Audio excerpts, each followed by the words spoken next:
Mislim, da vem, kako bi lahko na naših cestah zmanjšali število prometnih nesreč. Največje divjake in nestrpneže bi morali posaditi v katerega od Volvov in prepričan sem, da bi se zelo hitro umirili. Ste že kdaj videli katerega Volva, ki bi brezglavo divjal po cesti? Jaz še ne. Pri novem S60 Volvo poudarja, da so izboljšali vozne lastnosti.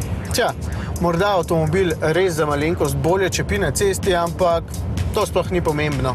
Njegov karakter še vedno lepo kaže na način, ki ga uporabljajo Švedi. Lepo umirjeno in počasi, zato je vzmetenje tega avtomobila naravnano predvsem tako, da lepo požira grbine. Če si torej od avtomobila želite dinamičnega karakterja, potem pogledajte drugam. Nasploh je novinec pravi Volvo v vseh pogledih, samo v enem ne. Saj veste, kakšni so vedno bili Volvi, škatlasti in dejansko neprivlačni. No, S60 je pravo nasprotje, je zelo zaobljen in zelo privlačen. Notranjost ostaja prepoznavna s to lebdečo konzolo in s tem dokaj velikim volanskim obročem, ki je še en dokaz, da ta avtomobil noče biti športnik, ampak je raje udoben potovalnik. Sedeža sta odlična in tako udobna, da hrbtenica ne bo jamrala niti po 1000 prevoženih kilometrih, prostora pa je tudi dovolj. Kljub temu, da se streha kupejevsko spusti, ga je dovolj tudi za zadnje potnike. Tega poganja 2-litrski turbobencinski motor s skoraj 150 kW moči. Motor je umirjen, prav nič agresivno se ne odzove, ko močno pohodite stopalko za plin.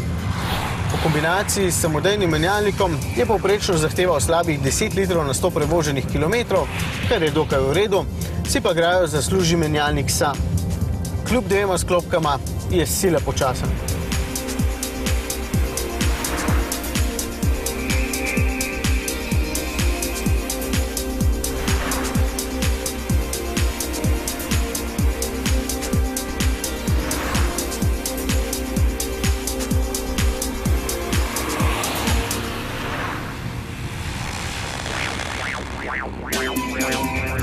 Sedaj pa poglavje, kjer Volvo blesti pri varnosti.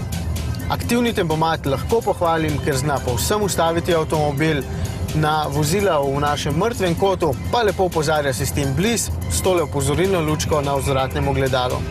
V primeru, da niste posebej pozorni, vas bo pred morebitnim trkom hitro opozoril glasen zvočni signal, sistem bo prepoznal tudi pešca in v tem primeru zaviral. Morda pa ne bo le manj nesreč, ampak prihranjeno tudi kakšno življenje več.